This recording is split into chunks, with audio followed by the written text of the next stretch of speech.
le public m'a vu grandir.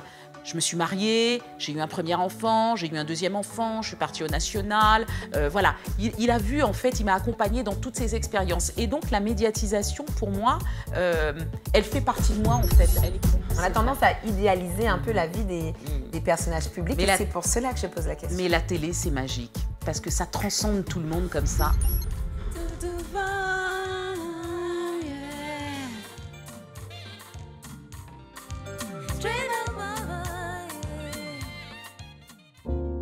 Entre confidence et écoute bienveillante, mes invités viennent telles qu'elles sont, et pas seulement telles que nous les connaissons. Je vous invite chez Telle Quelle. Ici, on enlève ses chaussures et on ose se dévoiler. En toute intimité.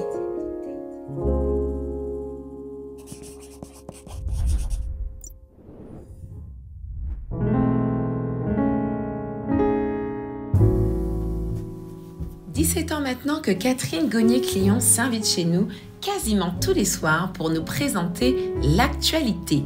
Une femme ambitieuse haute en couleurs que nous allons redécouvrir dans ce nouveau numéro de Telle Quelle. Bonsoir Catherine. Bonsoir Caroline. Bienvenue chez Telle Quelle. Merci d'avoir accepté mon invitation. Mais c'est moi qui vous remercie, qui remercie toute l'équipe. J'avais hâte de me retrouver sur ce fauteuil bleu, donc voilà, avec toi, pour me disséquer, c'est ça. Voilà, on va y aller. En douceur, en douceur. On va commencer d'ailleurs. J'ai hâte de découvrir l'objet mystère que tu nous as ramené, un objet auquel tu tiens beaucoup. Est-ce que tu pourrais nous expliquer pourquoi? Mais déjà, où est-il? Alors, voilà, je vous ai amené mon casque. Un casque. Alors, pourquoi un casque? Pourquoi un casque, Caroline? À défaut d'avoir trouvé mes chaussons de danse, parce que je suis une fan de danse, je fais de la danse depuis une vingtaine d'années à peu près. Bon, maintenant, j'en fais plus, c'est vrai, juste entre deux coups de balai, une petite envolée comme ça. Mais c'est vrai que la danse, c'est une passion pour moi que j'ai depuis des années. La musique également, j'écoute absolument de tout, mais je crois que je suis une grande conservatrice et donc je passe de la soul à la bossa nova, au classique aussi. Et j'ai eu la chance d'ailleurs, quand j'étais plus jeune, d'assister à des spectacles de Maurice Béjart. Donc aujourd'hui c'est Maurice Béjart, c'est Marie-Claude Pietragala, en passant par Janet Jackson, et puis plus récemment, évidemment, on ne peut pas l'oublier, Beyoncé. Donc voilà, moi je suis un peu tout ça. La danse, pour moi, c'est vraiment un exutoire. Depuis quel âge? Et mon casque, c'est tout, je l'ai tous les jours, et même au travail d'ailleurs. Depuis à peu près l'âge, je dirais, de 8 ans. À 8 ans, mes parents m'ont inscrite dans un club de danse. J'étais en France à ce moment-là et ma sœur et moi, nous y allions à pied tous les mardis, les vendredis soirs. C'était une religion pour nous. On était très assidus. Et quel puis, style de danse? Ça a duré. Alors, c'est du modern jazz, c'est du classique. Alors, j'ai commencé un petit peu par le classique et puis ensuite du modern jazz, en passant un petit peu par la danse contemporaine, mais ça, pas beaucoup.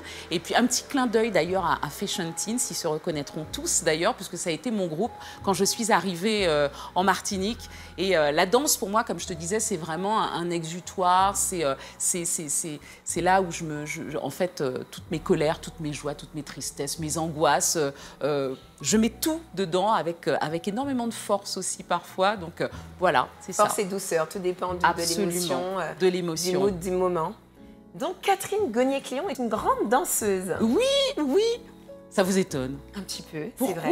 Mais je pense que c'est tout simplement l'image qu'on a un peu stricte de la présentatrice de journaux télé. Mais derrière ça, il y a une femme avec des passions, des hobbies, des centres d'intérêt. Exactement. C'est-à-dire que c'est vrai que la télé, c'est tellement opaque en fait. On a l'impression que cette femme qui se présente tous les soirs avec son maquillage très apprêté, ses cheveux bien lissés, on a l'impression qu'elle est la même à la maison. Je vous rassure, non pas du tout. C'est pas moi ça, c'est pas moi du tout. Non, je suis comme toutes les femmes, avec les galères de la vie, avec les tumultes de la vie, avec les joies, les peines, avec les inquiétudes aussi pour ses enfants, parce que vous savez que j'ai 2 enfants, 2 filles de 13 et 11 ans. Donc voilà, avec une femme qui a envie de transmettre énormément de valeurs à ses enfants, qui crie beaucoup aussi, qui se met en colère aussi. Donc voilà, c'est tout ça. Je suis une femme comme vous et comme les autres certainement qui nous regardent. Très bien, et ça s'exprime à travers la danse notamment. Tout à fait. Très bien, mais justement, alors on le sait, tu présentes le journal télévisé depuis 17 ans. Depuis Donc, 17 ans. depuis RFO. Depuis 17 ans, vous vieillissez, mon Dieu. Voilà. 17 ans, mais tu vrai. restes jeune, écoute. C'est vrai. 17 ans, ce n'est Oh, pas, quel un compliment, souci. je prends. On n'a pas de j'accepte. souci avec le temps. Voilà.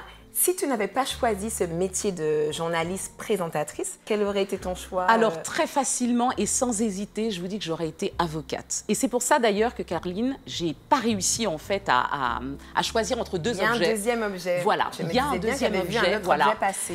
La Voix du Palais. Alors, c'est une revue qui a été écrite par Marie-Alice André-Jacoulet, Feu, et Danielle Marceline, et Dina Riwal aussi. Alors, je ne vais pas parler pour elle, hein, pas du tout, mais il est vrai que ces femmes, elles sont inspirantes pour moi. Elles ont beaucoup influencé mon parcours aussi. Marie-Alice André-Jacoulet, moi, je l'ai rencontrée lorsque je faisais beaucoup de procès, en fait, parce que je voulais me spécialiser quand je suis arrivée en Martinique, après mon école de journalisme, je voulais me spécialiser dans le judiciaire. Sauf qu'un jour, pour la petite anecdote, j'ai croisé le regard, en fait, d'une femme prévenue dans le box des accusés et franchement, ça m'a glacé le sang. Je suis rentrée chez moi et je me suis dit plus jamais. Et voilà, c'est comme ça donc que j'ai délaissé un petit peu le monde judiciaire, mais c'est un monde qui m'intrigue toujours autant parce que c'est vraiment le reflet de la société quand vous allez au palais de justice. Et donc j'écoute toujours autant les procès, qu'il s'agisse des procès nationaux ou des procès locaux. D'ailleurs, il y a un journaliste, on a un journaliste qui fait ça très bien à Martinique la Première, donc voilà, tout simplement. Et je crois que Marie-Alice... Donc, comme je vous disais, je l'ai rencontrée dans les couloirs du palais. Et je crois qu'elle avait senti aussi cette journaliste un peu fougueuse que j'étais, qui avait toujours envie d'avoir absolument l'interview pour le journal télévisé, parce qu'il fallait remettre absolument le plateau, soit pour le 13h, soit pour le 19h. Donc, il fallait qu'il sorte. Et les avocats ne sortent pas toujours des salles d'audience, parce qu'il y a les débats, parce qu'il y a des impératifs. Et du coup, elle a commencé à me parler, on a commencé à discuter. Et puis, de fil en aiguille, d'année en année, on s'est rapprochés. Et je crois que sa ténacité, son enthousiasme, en fait, tout est concentré, je crois, dans la Voix du Palais. Ce courage qu'elles ont eu, cette ténacité et puis la peur de ne pas avoir peur, quoi, ne pas avoir peur d'oser, d'y aller, d'affronter dans ce monde d'hommes, parce que ce n'était pas évident non plus pour elle. Et elle est partie trop vite, mais elle m'a donné beaucoup de conseils. J'étais très contente d'avoir croisé sa route. C'était une avocate passionnée, courageuse et haute en couleurs. Exactement. C'est un sacré personnage qu'on n'oublie pas. Ouais. Elle était monstrueuse. C'est un beau clin d'œil. Ouais. Très beau clin d'œil. Alors, avec cette expérience de 17 ans à la présentation du JT, tu as sûrement une ou deux anecdotes croustillantes à nous donner, une anecdote marquante. J'en ai plusieurs. Je vais vous en donner deux ce soir. La première, elle n'est pas très heureuse. C'était le crash de Maracaibo. C'est un jour qui m'a marquée. Je sortais de chez moi. J'avais entendu effectivement ce crash à la radio. Je suis arrivée en trombe au travail. Et on était tous là, un peu sidérés, stoïques devant cette information qui nous tombait comme ça. Et tout d'un coup, la directrice du moment arrive en trombe en conférence de rédaction et me dit « Catherine, tu prends l'antenne dans une demi-heure ». Et là, vous vous dites, mais je vais dire quoi en fait finalement? Je vais dire quoi? Je vais à l'antenne alors que je n'ai même pas encore digéré cette information. Et là, il faut que vous preniez votre courage pour y aller. Et j'ai enchaîné comme ça successivement 3-4 jours de direct sans pour cela savoir exactement ce que j'allais dire quand tout d'un coup, hop, le générique démarre. Et je me rappelle de cette émulation en fait entre collègues, de cette solidarité, ce professionnalisme aussi qu'on avait parce qu'il fallait absolument rendre compte de ce qui se passait et on avait les informations vraiment au compte-gouttes, vraiment au compte-gouttes et on distillait comme ça sans aucune préparation. Je me rappelle de certains collègues qui venaient sous la table comme ça m'apporter les dépêches AFP pour les donner comme ça à l'antenne. Et il y a un collègue qui m'a dit un jour, peut-être qu'il s'en rappelle, qui m'a dit un jour, durant ces 4 jours-là où on était au front tous, il m'a dit, tu sais Catherine, il faut te reposer parce que tu auras le contre-coup. Eh bien, il n'avait pas tort. Je l'ai pris un petit peu à la légère, il n'avait pas tort parce qu'une fois que tout ça s'est terminé, une fois que l'enquête a commencé, même pas l'enquête, mais bon, une fois que les 4 jours vraiment on préparait le deuil après, quand je suis rentrée chez moi, je me suis effondrée, vraiment. Et c'est là que j'ai vraiment réalisé ce qui se passait pour la Martinique.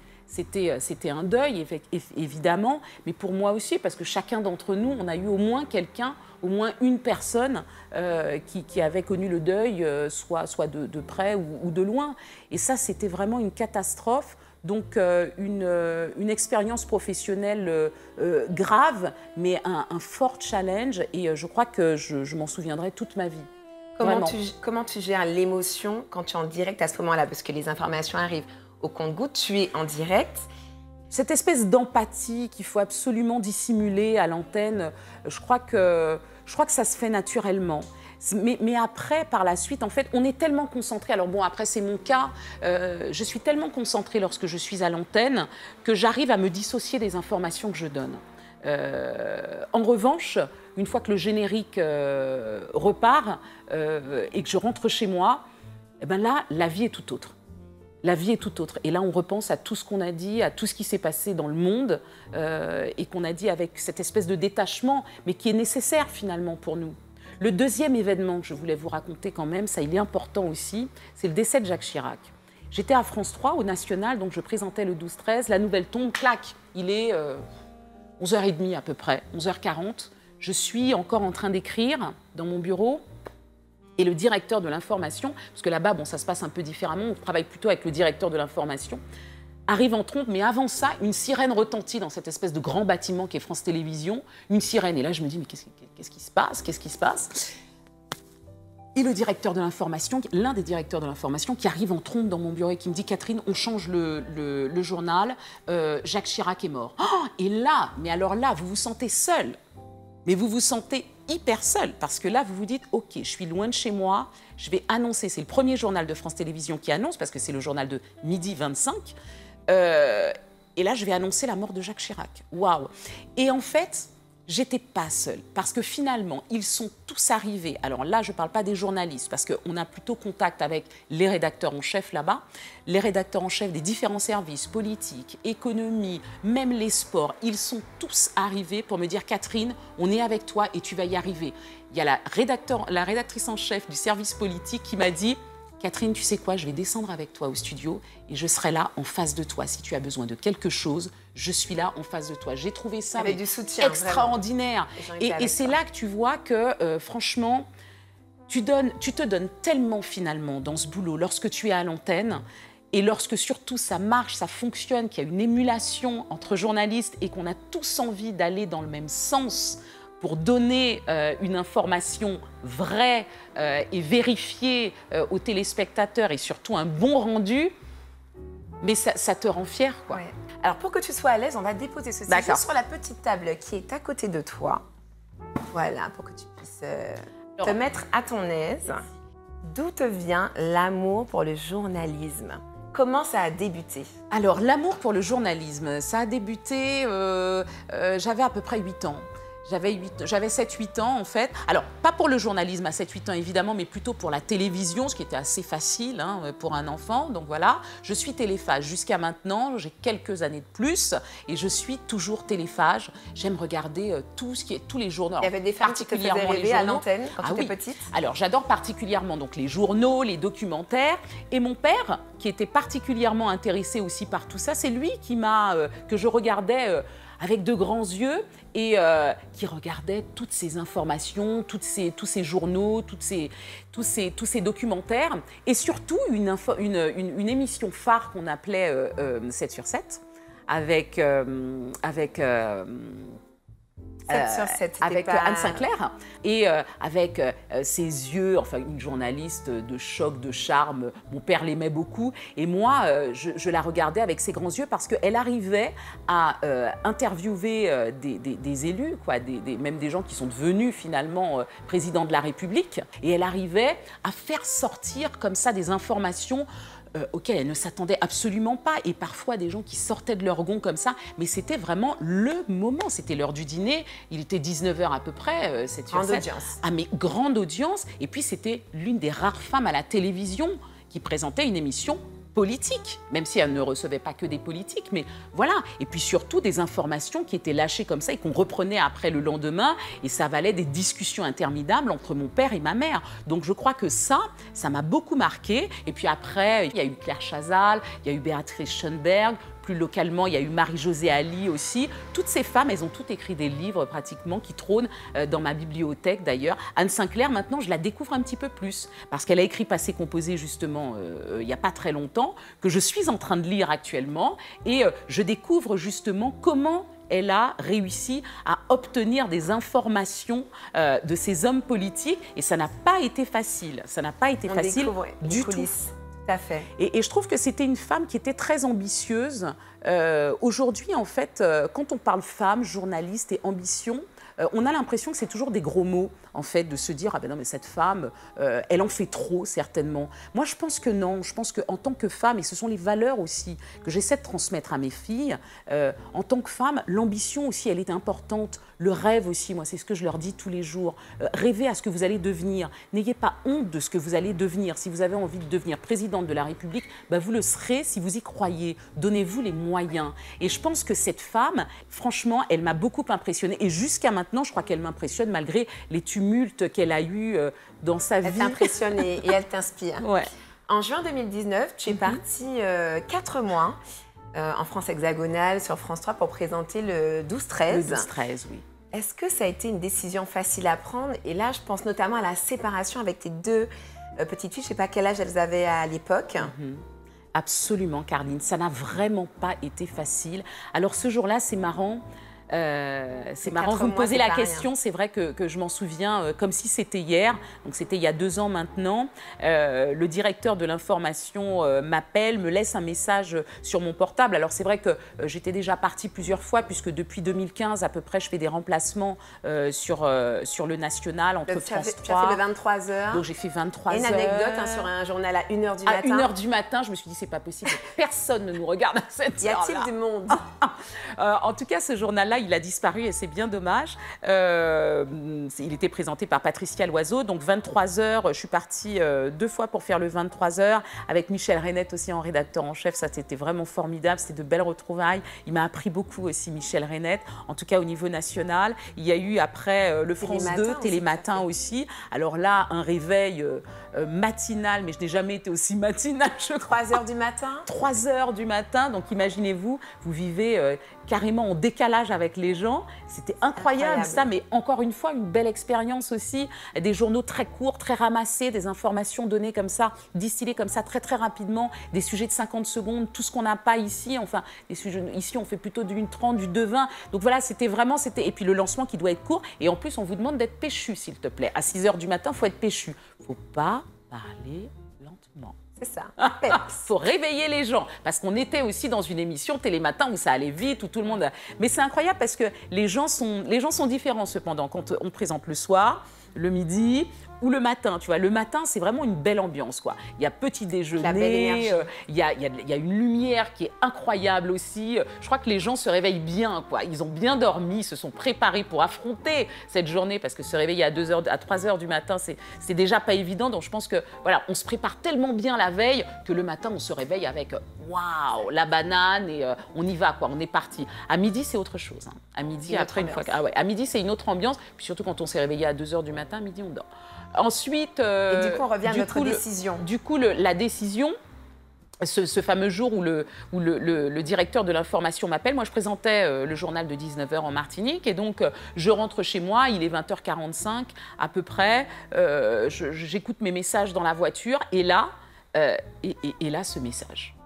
Catherine, j'aimerais savoir ce que tu fais entre juin et octobre parce qu'on aimerait te proposer le journal le 12-13 parce que Émilie Tran part en congé maternité. Et alors là, je ne m'arrête pas, mais j'ai failli faire un accident. Non, franchement, là, je me suis dit, mais c'est pas possible. Parce qu'en même temps, nous, on voit ça comme ça, mais en Martinique, c'est quand même une île. C'est quand même une île. On est, bon, entre journalistes, on se connaît, qu'il s'agisse d'une chaîne concurrente ou de la mienne, de Martinique la Première, on se connaît tous. Là-bas, il y a des milliers de journalistes. Et donc, qu'on fasse appel à vous précisément, alors que vous n'êtes même pas avec eux pendant l'année. Mais là, vous vous dites, mais waouh, mais alors, donc je suis partie dans un délire dans ma voiture, j'étais hyper contente et tout, sans vous le cacher, franchement. Et puis la réalité, tout de suite, quand je finis par me garer à la maison, et je me dis, mais non, mais Catherine, tu peux pas partir. Mais non, mais t'as un mari, des enfants, mais qu'est-ce que tu vas aller faire là-bas? Mais pas du tout. Il y avait quand même la rentrée, qui est un moment très, très important pour moi et mes filles. Aussi important que Noël, je crois, c'est vrai. Hein. On se parle, on a des projets pour l'année, enfin voilà. Quoi. Je me dis, mais non, mais c'est pas possible, je pourrais pas partir, surtout qu'entre-temps, il y avait mon anniversaire. Ah non, mais c'était pas possible, tout ça. Enfin bref. Et le déclic, alors? Et ben, je suis rentrée, je discute avec mon mari, et là, il me regarde, et il me dit, mais il y a quelque chose? Je lui dis, non, mais franchement, si tu savais, franchement, c'est un truc de fou. Et là, je lui balance ça comme ça. Et il me regarde, il arrête tout ce qu'il fait, et il me dit, mais c'est génial, mais il faut que tu partes. Tout comme il m'avait fait la première fois, parce que la première fois aussi, c'était en décembre, je lui avais dit, non, je ne partirai pas, c'est pas possible. Noël. Il m'avait dit, mais Noël, Catherine, enfin, mais Noël, jour de l'an, on pourra en faire d'autres ensemble. Mais vas-y, c'est ton rêve, il faut y aller, il faut que tu y ailles. C'est comme ça que je suis partie la première fois.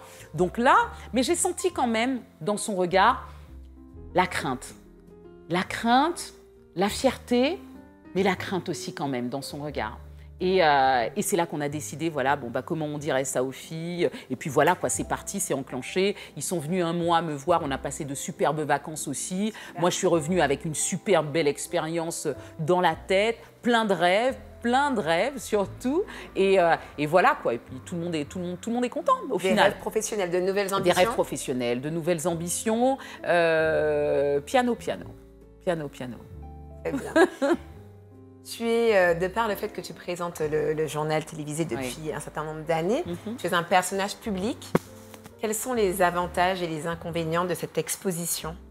Y a-t-il des inconvénients à l'exposition? Oui, il y a des inconvénients. Non, des c'est vrai. J'ai voulu vous faire croire que tout était beau. Non, pas du tout. Non.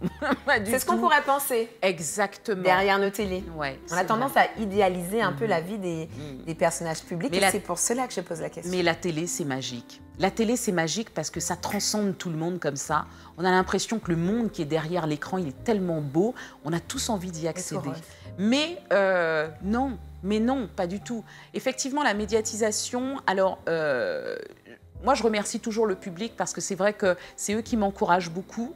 Quand je les rencontre à l'extérieur, c'est toujours un petit mot bien gentil, beaucoup de bienveillance, beaucoup d'empathie aussi parce qu'ils savent qu'à l'intérieur, c'est pas toujours facile en fait. C'est quand même la cage au lion, hein, quand même. On peut dire ça comme ça. Il faut se battre. C'est pas évident. Alors, bon, on va pas dire qu'on est sur un ring de boxe. Hein, on n'est pas sur un ring de boxe tous les jours. Mais quand même, ce métier de journaliste, surtout quand vous êtes exposé, comme je le suis, ce n'est pas toujours évident de se faire comprendre. C'est pas toujours évident d'éviter les pots de banane aussi parce qu'il y en a. Qu'il s'agisse du national, qu'il s'agisse d'ici, il y en a quand même.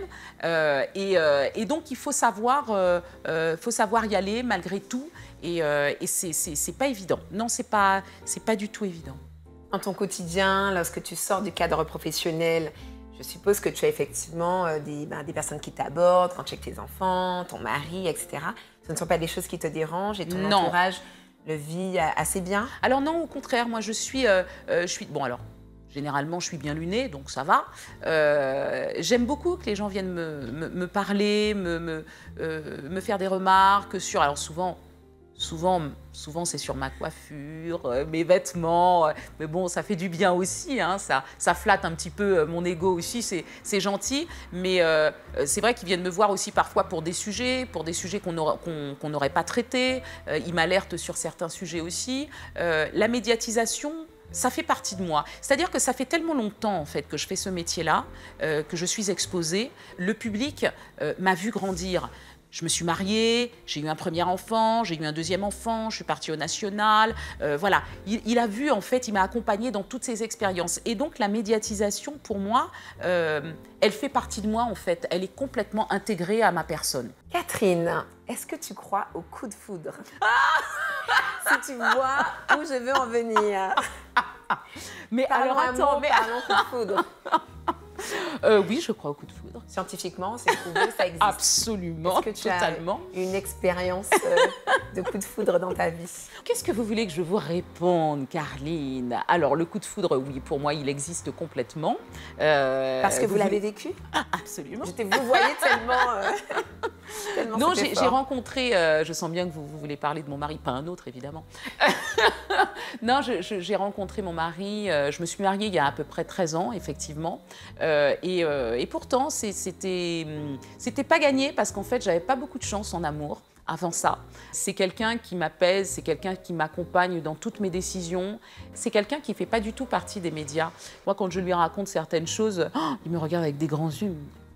Keep cool, redescends, calme-toi, ça va aller, tu vois. Et donc voilà, et ça c'est la vraie vie. Ça, j'aime beaucoup ce côté-là parce que la vie a tout de suite un petit peu plus de sens et moins de c'est pas comme une chape de plomb, tu vois. Avec lui, c'est vraiment, c'est beaucoup plus profond, c'est pas superficiel. Voilà, c'est beaucoup plus profond. Oui. Je suis une grande fan de Tania Saint-Val et il me semble que nous avons ce point en commun. Ah oui. En revanche, ce que nous ne partageons pas, c'est ton talent d'interprète. Catherine, fais-nous un petit plaisir. Fais-nous un petit plaisir, une petite démonstration. Non mais Caroline, Tania vous allez Saint-Val. faire fuir tous vos téléspectateurs là, Non, au ce contraire. soir. Je pense qu'on va avoir un grand moment de télévision. Ne bougez pas de chez vous. Bon, allez, comme on est entre nous ce soir, je vais me lancer. Nous. Allez, je vais me lancer. Qu'est-ce que vous voulez de Tania Saint-Val? Qu'est-ce que je vais pouvoir Moi, chanter? j'aime beaucoup l'amour créole. Ah ouais.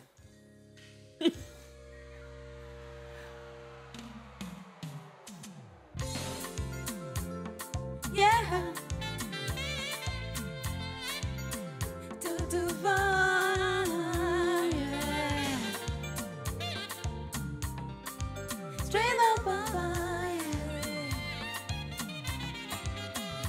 Onze étoiles en ciel à qu'a envoûté moi. La ligne large a éclairé en l'esprit en moi. Villa qu'a joué en belle symphonie. L'emmène qu'a joué en belle mélodie. Magnifique. Mon Dieu. Mais je suis alors... désolée, Tania Saint-Val. Tania, écoute, tu vois bien qu'on m'a supplié ce soir. Je ne l'ai pas fait exprès. Je pense qu'elle ne t'en tiendra pas rigueur. On va clôturer sur ce grand moment de télévision. Ah, merci, Caroline. Merci beaucoup, Catherine. C'est moi, avec beaucoup de plaisir, vraiment. Et merci à l'équipe et merci pour l'accueil, vraiment. Je t'en prie, tout le plaisir était pour nous. À très bientôt sur Martinique la Première. Eh oui, évidemment, le rendez-vous est pris. Restez fidèles, merci.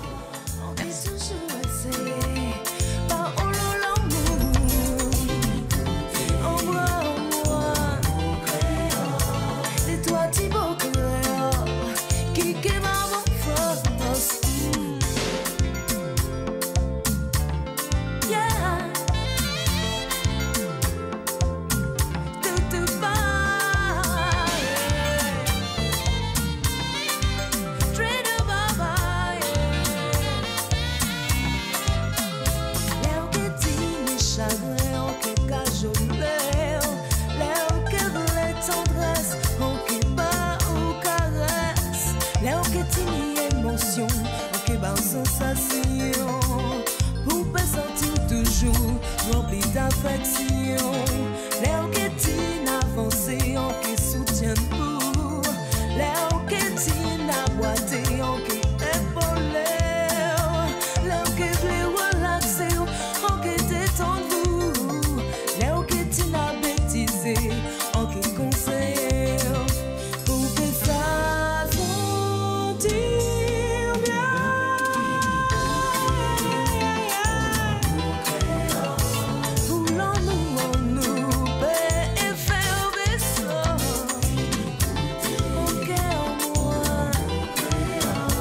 Pour ménager